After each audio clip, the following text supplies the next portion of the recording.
keessa galte. Kanaaf egaa bara sana keessatti manni qulqullummaa akka baduuf sababa kan turan koree yeroo sanaati.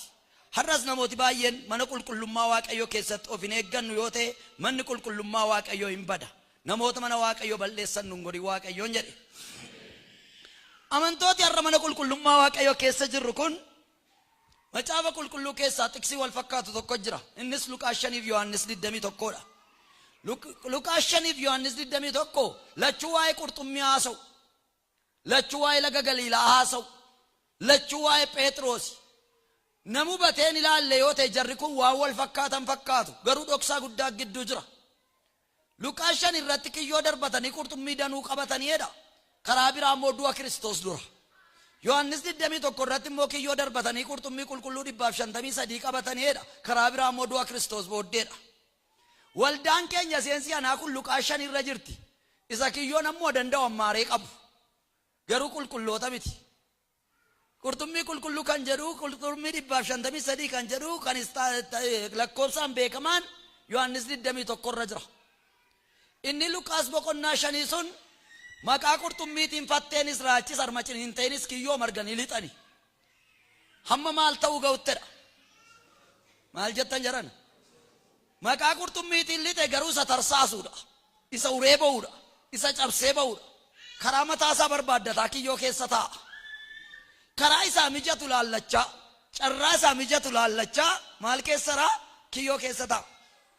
Gaafa kiyyoo qurxummiitti nammani wanti hundumtuu jireenyachi keessa kan inni laallatu qurxummiidha. Fatteen danda'een kan qurxummii eegaarii abboomichinan ilaallatu riyaasiin karaa uree ba'u laallate. Raachi karaa uree ba'u laallate. Armaciniinteen karaa urtee baatu laallatte. Maqaa qurxummiitiin seenan malee jarri qurxummii mitiin jedhe. Kanaaf yeroo dubbatamu eebba fakkaatu malee isa uree ba'uudha. Isa cabsee yaa'uudha. Har'as baay'een isaa isa cabsee yaa'uudha. Isa hiika sabaaf argutuun ta'in isa sabarraa hiika argachuu barbaaduudha. Kanaaf hooree mana qulqullummaa keessatti hibboo keenya hiikkanna. Mana qulqullummaa ba'aa fidatanii dhufuun hin danda'ama. Macaafi qulqulluun ba'aan keessan kan isin tulfaate gara koo fidaa jedhe waan ta'eef. Garuu mana qulqullummaa dhufanii ba'aaf oduu fudhatanii galuun hin danda'amu. Jireenya fudhatanii galuun gaariidha. Akka jireenya fudhannee galuuf nu haa gargaaru. Luqaas 5 fi Yohannis 21 tokkummaan isaanii laga Phexrosi kiyyoodha qurxummiidha. Addaddummaan isaanii garuu du'aa ka'uu duraaf du'aa ka'uu booddee inni lammaffaan immoo kiyyoon Phexros fa'aa inni Luqaas 5 kiyyoo darbatamee qurxummii waanuma arge walitti taruudha. Haguu todhee wal ammaara. Garuu keessa ga'anii warra uranii yaa'an ta'anii warra cabsanii ba'an ta'anii. Yohannis 21 irratti garuu Yesuus inni du'ee du'aa ka'e qurxummii qulqulluu 153 qabataniidha.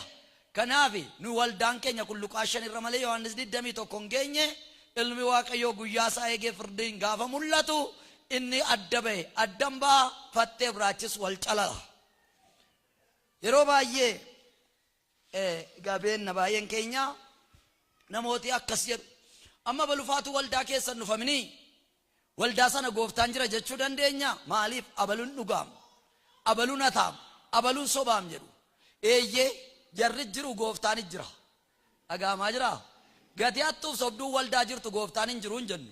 Gaaficha galgala Toomaa shakkituun jira, Phexros gantuun jira, Yihudaa hattuun jira, Yesuusis wajjin jira. Garuu erga Yesuus du'ee du'a moo'ee ka'e booddee Yihudaan uffannisee Phexros gombisaan afannisaa hidhee Toomaas qalbii jijjiirrate. Gaafa Yesuus mul'atu wal galcha malee eeyyee ammaaf jarris gooftaan jiru cheerchiin jedhe. Dhagaamaa jira. Kanaaf Yesuus yeroo mul'atu garuu wal gasha. Hamma guyyaa Yesuus mul'atutti garuu jarri jiru gooftaanis jira. Egaa inni guddaan manni qulqullummaa kun kan keessatti hidhaan dhalootaa hiikamu ta'utu irra jira. Namni boolla keessaraa namni rakkina keessaraa nu gaaffii biraa finna yoo ta'e namaaf furmaatan ta'u. Macaafa tokko irraan dubbisa. Nama